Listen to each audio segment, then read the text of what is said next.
નમસ્કાર વિદ્યાર્થી મિત્રો, આપણે આગળના તાસમાં જોઈ ગયા અને એ આખો પાઠ આપણે પૂરો કર્યો હતો. તો એ તાસની અંદર જે પેશીઓ હતી કે પેશીઓ એના વિશેની આપણે બધી માહિતી મેળવી હતી. હવે આપણે આજે નવો પાઠ જેમ કે ગતિને ઇંગ્લિશમાં કહેવાય છે મોશન, તો એના વિશેનો અભ્યાસ કરવાનો છે. તમારી આજુબાજુ તમને જોવા મળતા આપણી વાતાવરણની અંદર કોઈ પણ જગ્યાએ આપણી આજુબાજુ અથવા તો પર્યાવરણમાં આપણને શું જોવા મળતું હોય કે અમુક વસ્તુઓ શું છે કે મોશન એટલે ગતિમાં હોય છે. તો આ એવી ગતિઓ છે કે જેના વિશેનો આપણે અભ્યાસ કરવાનો છે. પહેલા તો સૌપ્રથમ આપણે આપણા વર્ગખંડની અંદર અથવા તો આપણા કોઈ પણ ઘર હોય તો એની અંદર આપણે રૂમ હોય તો શું હોય કે એ રૂમ છે તો એની અંદર એક પંખો હોય છે. ધારો કે પંખાની સ્વિચ તમે લોકો શરૂ કરો છો તો તે પંખો શેમાં આવે છે અથવા તો પંખો ફરે છે તો તેને શું કહેવાય? તો એનો એક જ જવાબ છે કે પંખો ફરે છે તો તેને પોતે ગતિ કરે છે તેમ કહેવાય છે. બીજું છે કે તમે કોઈ પણ વ્યક્તિ અથવા તો કોઈ પણ આજુબાજુ તમારી આજુબાજુ જોવા મળતા બંધ અથવા તો નાના ધરાવો હોય છે. તો અત્યારે ચોમાસાની સિઝનમાં શું હોય કે આ ચોમાસાની સિઝનમાં તે બધા ધરાવો અથવા તો બંધ ભરાઈ ગયેલા હોય છે. તો ધારો કે આ પહેલો બંધ છે, અહીંથી પાણીનો પ્રવાહ આ નદી છે અને અહીંથી પાણીનો પ્રવાહ વહે છે આ નદીમાં. તો શું થાય કે આ જે પ્રવાહ વહે છે તો ઈ જે આખો બંધ હતો ઈ કેવો હતો? પાણી એની અંદર સ્થિર હતું. પરંતુ તે પાણીને આપણે શું કરાયું કે આ બંધ છે અથવા તો ઈ ડેમ છે એના બારણા ખોલ્યા. તો જેના કારણે જે સ્થિર સ્થિતિમાં પાણી હતું તેનું શું થયું કે તેનું નદીની અંદર વહન થયું. એટલે પાણીનું વહન થયું તો એ શેમાં? ગતિમાં આવ્યું.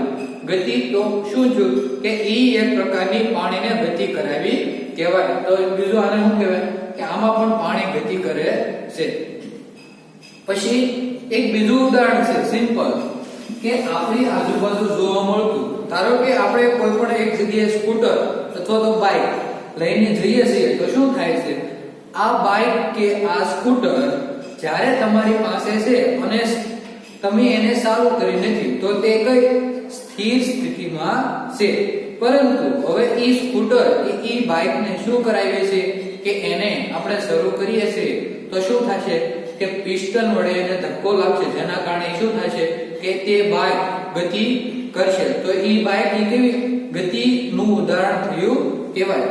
બીજું છે કે આપણી આજુબાજુ જોવા મળતું, ધારો કે કોઈ પણ આપણી આજુબાજુ જોવા મળતી, ધારો કે કોઈ પણ પક્ષી ઉડે છે તો શું થાય કે એને પોતાની અમુક પ્રકારની ગતિ હોય છે પક્ષીને ઉડવા માટે. પછી ધારો કે કોઈ પણ બંધ સ્થિતિમાં ટ્રેન છે તો એ કેવી સ્થિર સ્થિતિમાં પડેલી છે. પરંતુ જો તે ટ્રેન ચાલુ કરવામાં આવે તો સ્થિર સ્થિતિમાંથી શેમાં? ગતિની અંદર પરિણામે છે. તો આજે આપણે આ જે ચેપ્ટર નામ છે કે ગતિ, એના વિશેનો અભ્યાસ કરવાનો છે. હવે કોઈ પણ વસ્તુ સ્થિર હોય અથવા તો સ્થિર અવસ્થામાં રહેલી વસ્તુને આપણે જેમાં ગતિ અવસ્થામાં પરિવર્તન કરી શકીએ છીએ. જોઈએ એના માટેનું એક બેસ્ટ ઉદાહરણ છે. ધારો કે એક લાકડી છે, આ લાકડી તમને એક સિમ્પલ ઉદાહરણ આપું છું.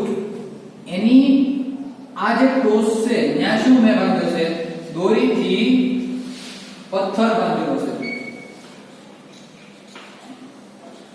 આ છે દોરી વડે શું કે પથ્થર બાંધેલો છે.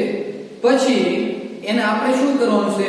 આવી રીતે ગોળ ગોળ ફેરવવાનું છે. તો આ પથ્થરને હું ગોળ ગોળ ફેરવું તો આવી રીતના શું થાય કે એનું ભ્રમણ અથવા તો ફરે છે. તો શું હતું કે જે પથ્થર હતો એ કેવી સ્થિર સ્થિતિમાં હતો, એટલે સ્થિર સ્થિતિમાંથી એને આપણે ગતિ આપી તો શું થયું? તે પદાર્થ અથવા તો તે વસ્તુ ગતિમાન થઈ. તો જે પથ્થર છે, દોરી વડે બાંધેલો જે પથ્થર છે એ કેવી કે ગતિ ઊર્જાની અંદર પરિણામે છે અથવા તો સ્થિર સ્થિતિ ઊર્જા હતી એમાંથી તે ગતિ ઉર્જામાં પરિણમે છે. આવું તે બેસ્ટ ઉદાહરણ તમને તમારો પંખો સિમ્પલ કે આ જે પંખો છે એ વસ્તુ કેવી છે, ધારો કે તેને સ્વિચ પાડેલી નથી તો તે કેવી સ્થિર સ્થિતિમાં છે, પરંતુ જો તમે તેની સ્વિચ પાડવામાં આવે તો શું થાય છે કે ઈ પંખો સ્થિર સ્થિતિમાંથી શેમાં ગતિ ઉર્જામાં પરિણમે છે. પછી આના ઉદાહરણ તમને મેં કીધા એમ, એક તો પક્ષી ઉડે છે, તો પક્ષી ઉડે છે તો એને પોતાની શું છે કે અમુક પ્રકારની ગતિ છે. પછી બીજું છે માછલીઓ તરે છે. જો આ મસ્ત છે કે માછલી તરે છે, ધારો કે માછલી કોઈ પણ તરતી હોય તો એને અમુક પ્રકારની શું હોય ગતિ હોય કે જેના કારણે શું થતી હોય કે તરી શકતી હોય છે.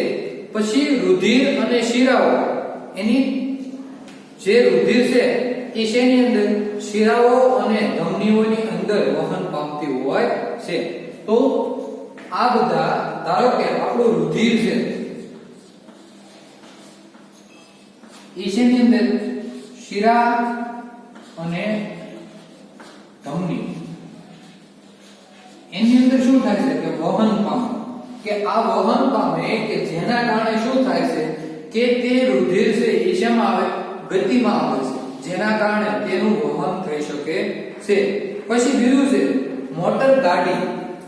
મેં તમને કીધું એમ ટુ વ્હીલ, તો મોટર ગાડી કે ધારો કે આ ટુ વ્હીલ છે મોટર ગાડી છે એને તમે શરૂ નથી કરી ત્યારે તે કેવી હતી સ્થિર સ્થિતિમાં હતી, પરંતુ એને તમે ચાલુ કરો છો તો શું થાય છે કે એની અંદર અમુક ઈંધણની જરૂર પડશે, જેને ઈંધણના કારણે શું થાય છે કે ઈંધણ પછી પિસ્ટન, ધારો કે ઈ બળતણ બળે છે ત્યારે ઈ બળતણ બળ્યા બાદ જે પિસ્ટન છે એને ધક્કો લાગે છે કે જેના કારણે શું થાય છે કે આ ગાડી સ્થિર સ્થિતિમાં હતી, જેના કારણે શું થાય છે કે તે ગતિની અંદર આવે છે. બીજું છે પરમાણુ અને અણુ. પરમાણુ અને અણુ આ તમારી બેઝિક માહિતી છે, આ કોઈ લખવાની નથી અને હું તમને કહીશ ત્યારે લખવાનું રહેશે. તો આ પરમાણુ અને અણુ, ધારો કે અણુ છે એ શેનો બનેલો છે પરમાણુનો બનેલો છે, પણ પરમાણુ પણ કેવો છે કે ગતિ છે, જ્યારે અણુને શું છે કે એની અંદર પોતાની ગતિ રહેલી છે. હવે આ આપણને એક ખબર છે તારાઓ. આપણે રાત્રિ દરમિયાન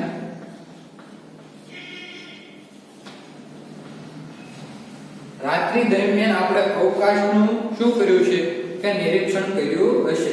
બધા વિદ્યાર્થીઓ આપણે આમ તો જોયું હોય કે રાત્રિ અવકાશમાં આપણને શું જોવા મળે, તો એક તો બધાનો ઉત્તર છે સાંદા મામા, બીજું છે તારાઓ, અને આપણને વિવિધ તારાઓ છે એના ઝુમખાઓ અથવા તો જેને આપણે અમુક ફિક્સ નામ આપેલા છે, જેમ કે ધ્રુવનો તારો અથવા તો સપ્તર્ષિનો તારો અથવા તો મૃગનો તારો અથવા તો વ્યાધનો તારો.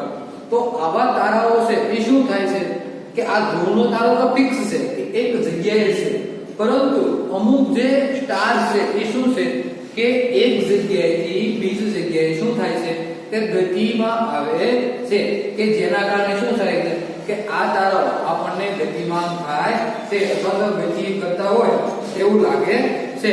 હવે બીજું છે આકાશ ગંગાઓ. તમે આ પહેલી વખત જોયેલું છે આકાશ ગંગા. આપણી આકાશ ગંગા કેવા રંગની છે, તો કેવા રંગની? દુધિયા રંગની છે. તો આપણે જેમ આકાશ ગંગા છે એમ આ અવકાશ અથવા તો આકાશમાં આખા વિશ્વમાં અથવા તો આખી દુનિયામાં અથવા તો આપણે જે પણ કાંઈ વિચારીએ છીએ, જે અવકાશની કલ્પના કરીએ છીએ તેની અંદર આવી કેવી અનેક પ્રકારની આકાશ ગંગાઓ આવેલી છે. જેમ કે સર્પિલ આકારની આકાશ ગંગા, આવી બધી અલગ અલગ આકારની આકાશ ગંગાઓ આવેલી છે. તો આ બધી આકાશ ગંગાને શું છે કે પોતાની ગતિ છે. હવે એક બેસ્ટ ઉદાહરણ તમને લઈએ.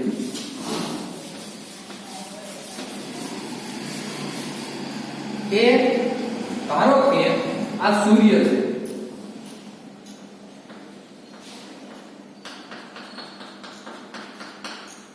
કે આ સૂર્ય છે એની ફરતે શું છે કે અલગ અલગ ગ્રહો આવેલા છે.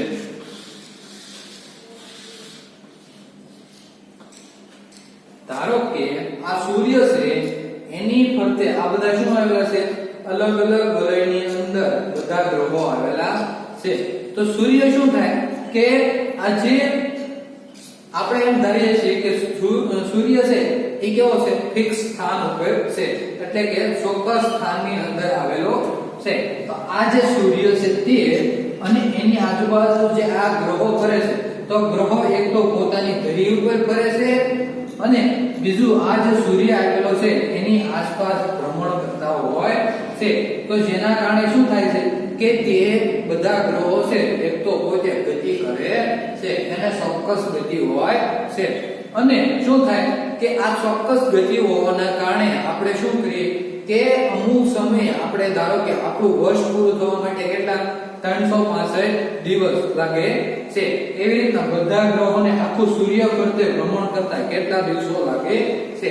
તો જેમ જેનો આકાર ધારો કે પૃથ્વી સૂર્યની નજીક હોય તો એનો કેવો હોય કે ઓછો હોય. પછી સૂર્યથી જેમ જેમ દૂર જતા જઈએ તેમ શું થાય કે આ દિવસોની સંખ્યા અથવા આ જે સૂર્યની ફરતે ભ્રમણ કરવાની સંખ્યા જે છે એ કેવી થાય અલગ અલગ બદલાતી જાય છે. તો જેના કારણે શું થાય છે આ ગ્રહો બધા ગતિની અંદર અથવા તો ગતિ કરતા હોય છે. હવે પછી આગળ જોઈએ કે સમય અને સંજોગો અનુસાર તે પોતે પોતાનું શું કરતા હોય સ્થાન બદલતા હોય છે. કોઈ પણ પદાર્થ છે એ કોઈ પણ સમય અથવા તો કોઈ પણ પરિસ્થિતિને અનુરૂપ તે પોતાનું સ્થાન બદલે છે. જેના કારણે તે કેવો હોય છે ગતિમાં પરિવર્તન પામે છે. ધારો કે સિમ્પલ તમે કોઈ પણ એક કાંકરો જમીન ઉપર પડેલો છે અથવા તો આપણે કહીએ રેતીનો એક મોટો પાણો એને તમે હાથમાં લ્યો છો તો એને પછી શું કરો હાથમાં લીધા બાદ હાથમાં લઈએ છે ત્યારે તે કેવી સ્થિતિમાં છે સ્થિર સ્થિતિમાં છે. પરંતુ તે પથ્થરને તમે લોકો શું કરો છો કે ઝડપથી વેગ આપીને તેને ગતિ કરાવો છો અથવા તો ફેંકો છો તો એ કેવી સ્થિર સ્થિતિમાંથી ગતિની સ્થિતિમાં આવે છે. હવે બીજું છે આ સિવાય પણ કેટલીક અવસ્થાઓ છે જેમાં ગતિની અસ્તિત્વનો ખ્યાલ અપ્રત્યક્ષ પુરાવા દ્વારા મળે છે. કે એવી કેટલીક અવસ્થાઓ છે કે જેના કારણે શું થાય કે તે અમુક ગતિ છે ગતિમાં છે એ આપણને ખબર પડતી નથી પરંતુ એના પુરાવાના આધારે તે આપણે સાબિત કરી શકીએ છીએ. હવે તમને એક ઉદાહરણ આપું.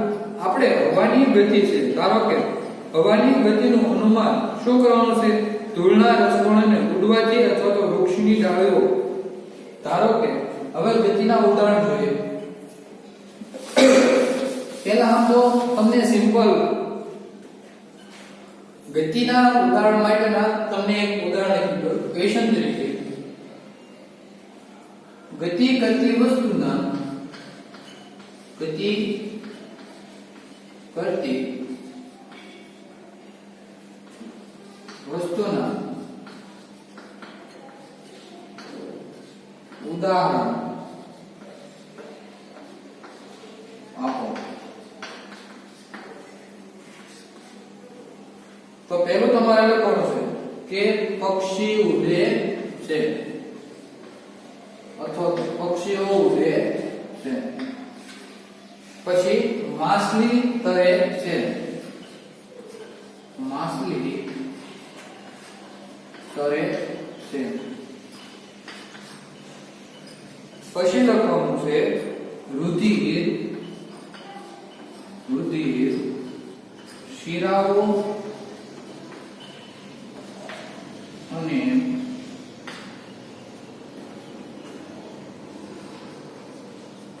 ધમનીઓમાં વહન પામે છે. પછી લખો મોટર ગાડી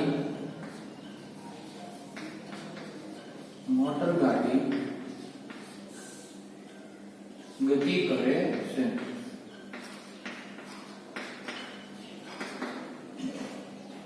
પછીના ઉદાહરણ લખો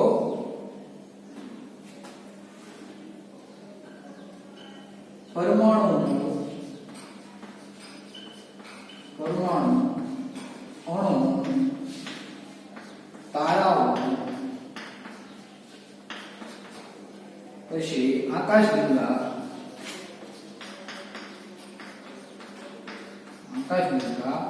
પછી લખજો ગ્રહો, પછી કોઈ પણ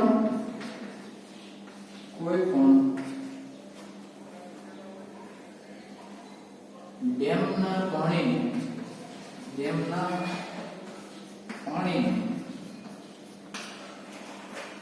બારણા ખોલીને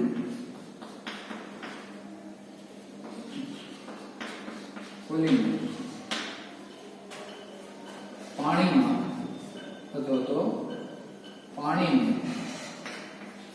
નદીમાં વહે છે. પછી લખો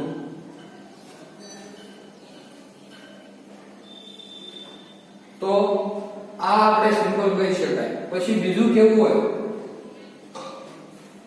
રેલવે અથવા તો આગગાડી હાઉસમાં રેલવે. તો આ બધા શેના ઉદાહરણ થાય કે કોઈ પણ વસ્તુ છે સ્થિર સ્થિતિની અંદર રહેલી વસ્તુ તેને આપણે ગતિ કરાવીએ છીએ. હવે પછીના ઉદાહરણ તમારે લખવાના છે. આમાં નામના કે કોઈ પણ હવાની અથવા તો હવાની ગતિનું ધૂળના રસકણો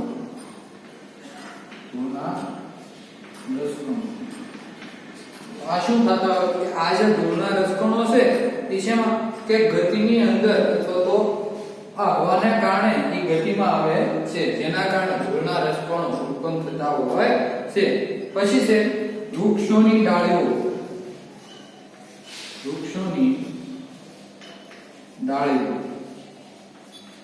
શેના કારણે?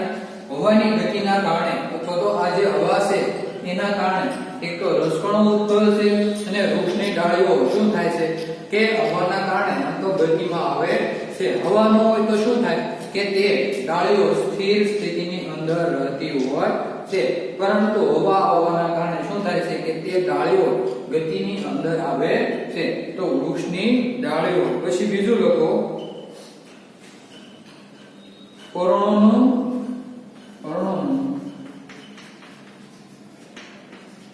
હલન ચલન, કે એના પાંદડાઓ છે કે આ વૃક્ષની ડાળીઓ છે એ હવાના કારણે શું થાય કે હલન ગતિમાં આવે છે. પછી એના પર્ણો જે છે એ શું થાય છે કે એના પર્ણો ઈ પણ હવાની ગતિના કારણે અથવા તો હવાના ઝાપટના કારણે એના પર્ણોનું શું થાય છે હલન ચલન થતું જાય છે. હવે સૂર્યોદય અને સૂર્યાસ્ત તેમજ કોઈ પણ ઋતુ પરિવર્તન પાછળ કયું કારણ જવાબદાર છે તો એના માટેનો આપણે અભ્યાસ કરવાનો થાય. તો આ એટલા પ્રશ્નો કે ગતિ કરતી વસ્તુના ઉદાહરણ આપો, એ આપો તમારે ક્વેશ્ચન એકવાર નોટબુકની અંદર લખી રાખવાનો છે. હવે પછીનો પ્રશ્ન છે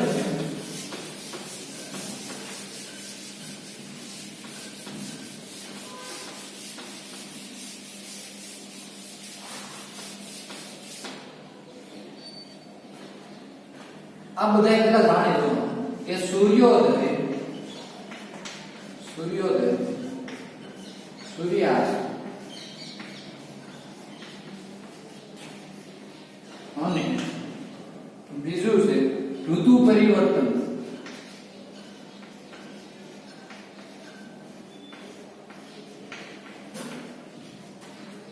શેના કારણે થાય છે?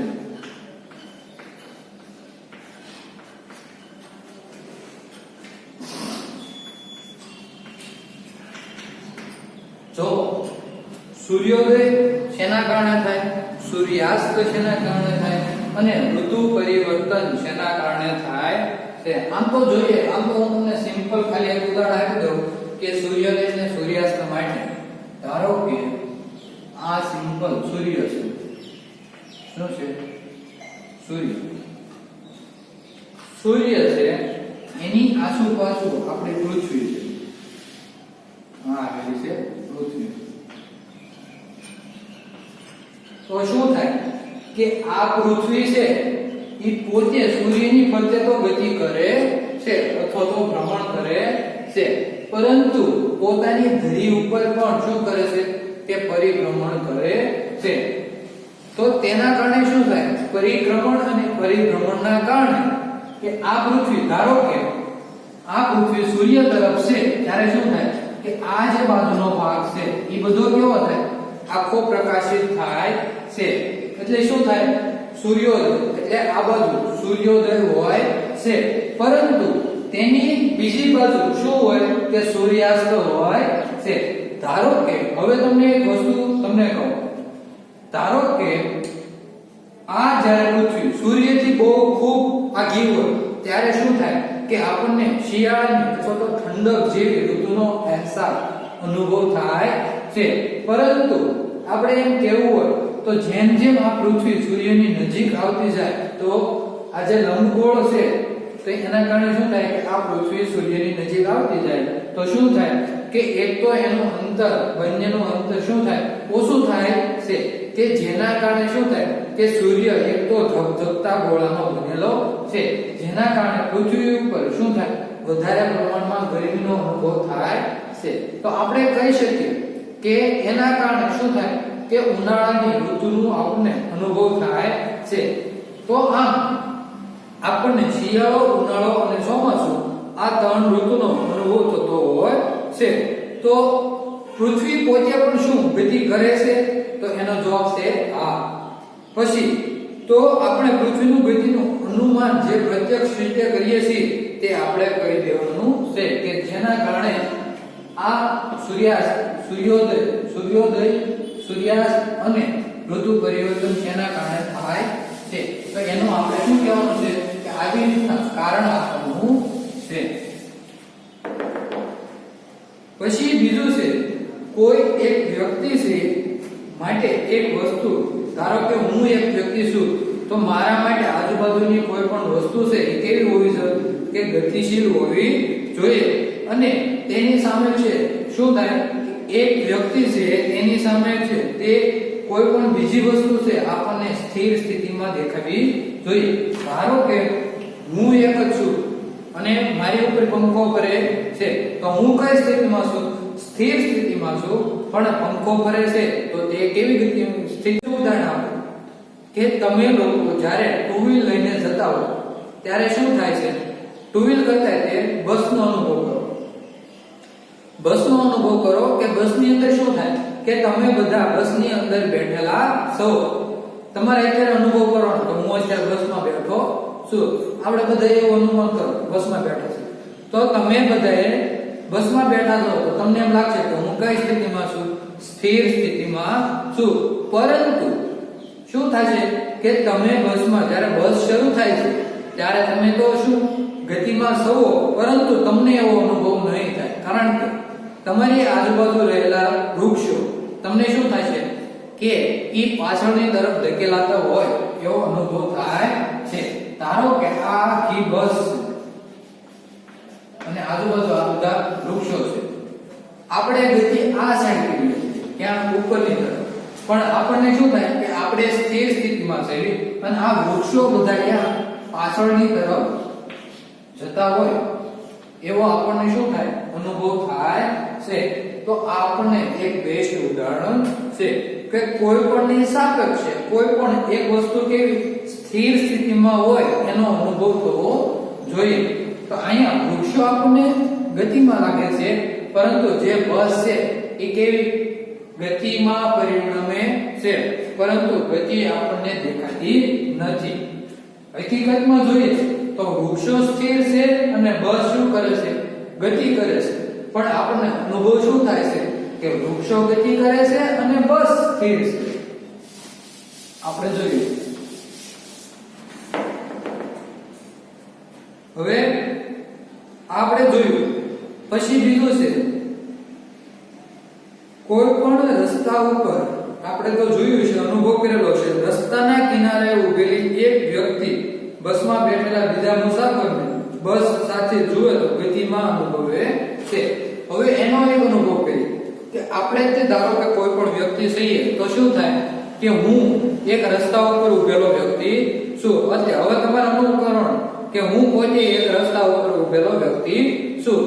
પછી તમારે બીજો અનુભવ એવો કરો કે ત્યાંથી બસ પસાર થાય છે. તો ધારો કે બસ પસાર થઈ તો શું થયું કે હું વ્યક્તિ છું અને બસ પસાર થાય છે તો આપણને શું થાય છે તે બસ આપણને ગતિમાં લાગે છે. પરંતુ હવે તો ઉલટું કરો કે ગતિની અંદર અથવા તો બસમાં જે વ્યક્તિ બેઠેલી છે તેને હું બહાર તો સ્થિર છું પરંતુ તે બસની અંદર છે જેના કારણે શું થાય છે કે તેને એ વ્યક્તિ ગતિ કરતો હોય એવું લાગે છે. પરંતુ હકીકતમાં શું થાય છે કે તે બસ ગતિ કરતી હોય તેવો એને અનુભવ થાય છે. તો આપણે જોઈએ હવે આનું એક ઉદાહરણ લઈએ કે કોઈ પણ મુસાફર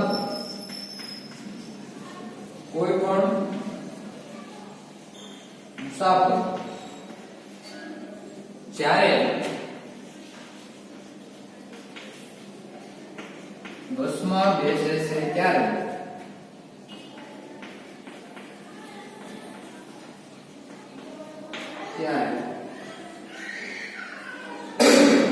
તેને બસ સ્થિર સ્થિતિમાં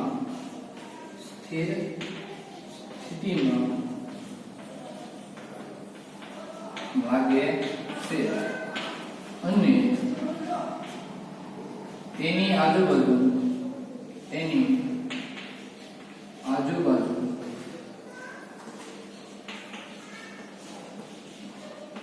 આવેલા વૃક્ષો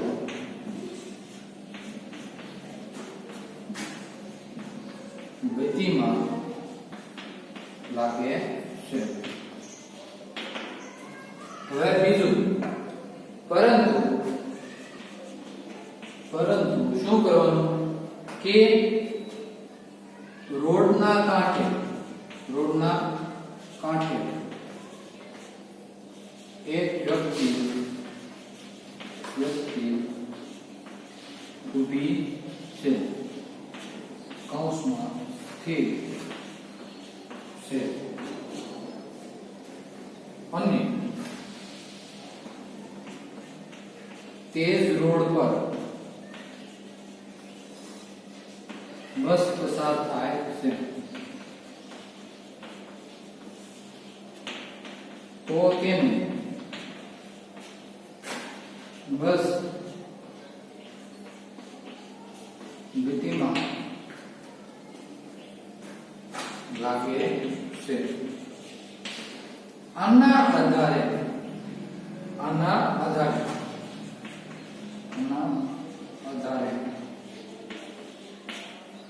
કોઈ પણ એક વસ્તુ સ્થિર સ્થિતિમાં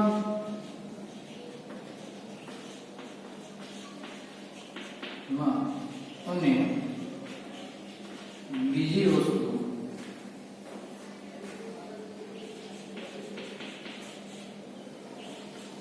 ગતિમાં અનુભવે છે. તો આખો ક્વેશ્ચન એવો થઈ શકે કે કારણ આપો શા માટે બસમાં રહેલી વ્યક્તિને તેની આજુબાજુ રહેલું પર્યાવરણ છે અથવા તો વૃક્ષો છે તે ગતિમાં લાગે છે અને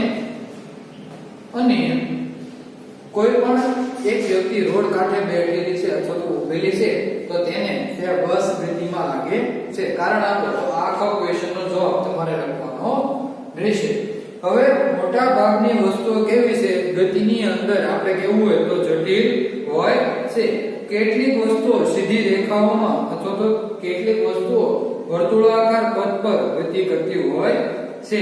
કેટલીક વસ્તુઓ ચાક ગતિ કરે છે તો કેટલીક વસ્તુઓ શું કરે છે કે કંપન કરે છે. હવે એવી કોઈ પણ પરિસ્થિતિ આપણને હોય તો એવી બધી શું કરતો હોય આખો સમાવેશ થવો જોઈએ.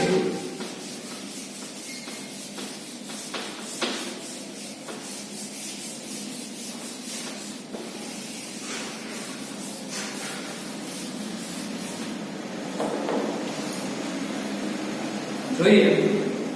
હવે આપણે આ પ્રકરણની અંદર ગતિઓ છે એના વિશેનો આપણે અભ્યાસ કરવાનો છે.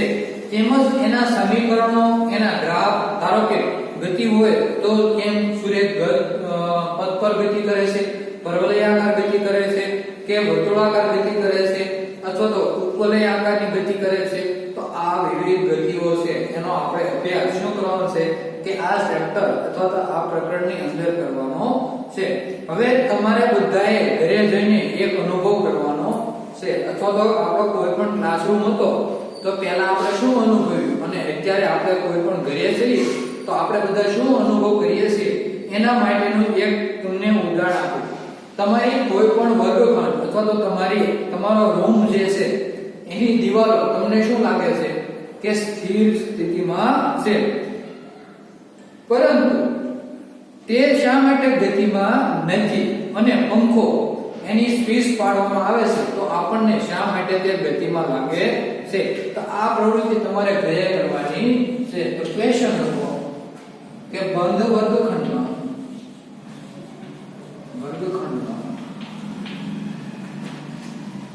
દીવાલ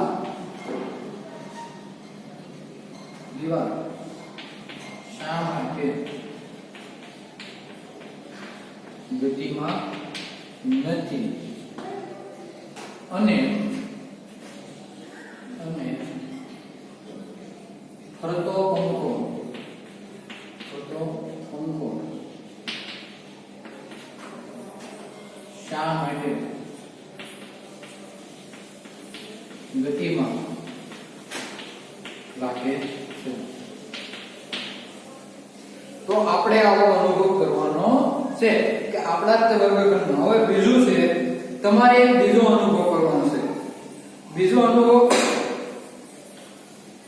કે આમ તો આને આપણે પ્રવૃત્તિ કહી શકીએ.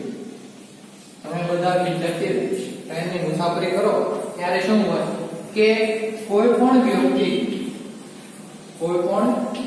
વ્યક્તિ ટ્રેનમાં બેઠેલ છે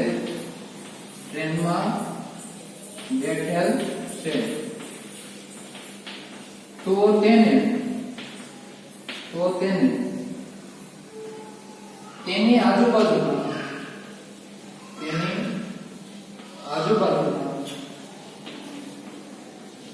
વૃક્ષો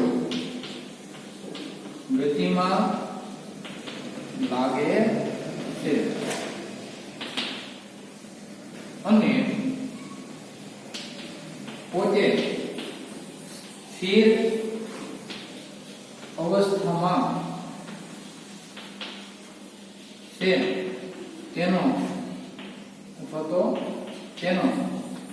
અનુભવ કરવો. આ એક પ્રકારનો આપણે બસનું ઉદાહરણ જોયું કે જેના આધારે શું કહી શકાય.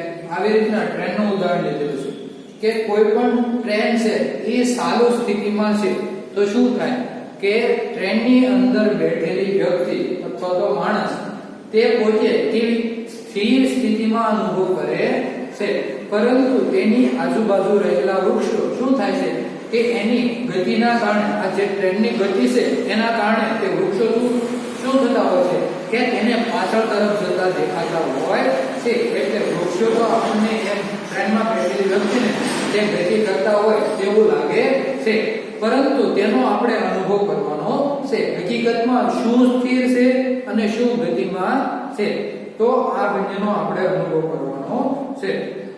હવે તમારી આસપાસ રહેલી આખો તમારે વિચાર કરીને પછી તમારે જવાબ આપવાનો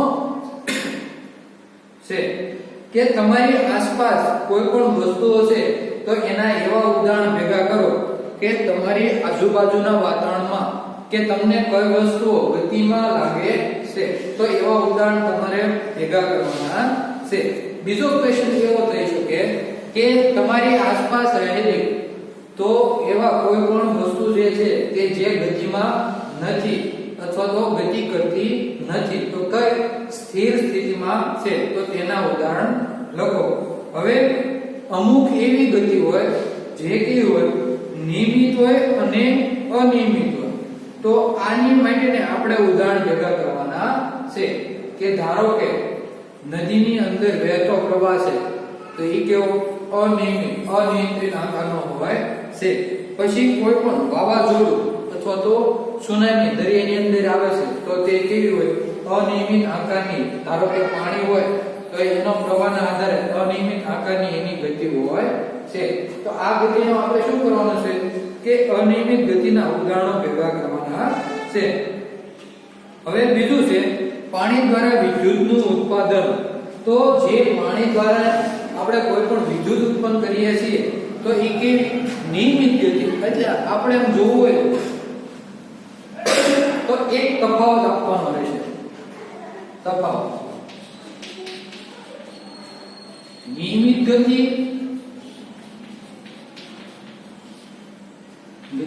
અને અનિયમિત ગતિ. તો પેલી બંનેની વ્યાખ્યા. પછી આ નિયમિત ગતિ છે એને પોતાની ગતિ છે કે શું, અનિયમિત ગતિ છે તો તેને પોતાની ગતિ છે કે શું. ઈ પછી એના ઉદાહરણ પહેલું, બીજું અને ત્રીજું ઉદાહરણ તમારે લખવાના રહેશે. તો આ ક્લાસની અંદર આપણે જોયા કે અલગ અલગ પ્રકારના ક્વેશ્ચન કે ગતિના ઉદાહરણો હવે તમારે ગતિના ઉદાહરણો ઘરે લખવાના. તમારી આજુબાજુ જોવા મળતા ગતિમાં છે એ વસ્તુના ઉદાહરણ લખવાના, ગતિની અંદર નથી એ વસ્તુના ઉદાહરણ લખવાના. પછી આ જે કઈ પ્રવૃત્તિ મેં તમને કીધી, આ પહેલી છે, આ બીજી અને ત્રીજી, તો એ ત્રણે ત્રણ અથવા તો બે પ્રવૃત્તિ આપણે જોઈ તે પછી આપણે વિચારવાનું નિયમિત ગતિ અને અનિયમિત ગતિ. કોણ નિયમિત ગતિ કરે છે, કોણ અનિયમિત ગતિ કરે છે. ધારો કે પંખો છે એ કેવી નિયમિત ગતિ કરે છે, પરંતુ કોઈ પણ મોટરસાયકલ છે, ટુ વ્હીલ છે એ કેવી અનિયમિત ગતિ કરે છે. તો તેના આપણે તફાવત સ્વરૂપે તફાવત પાડીને આપણે લખી નાખવાનું રહેશે. બસ અસ્તુ. જય હિન્દ.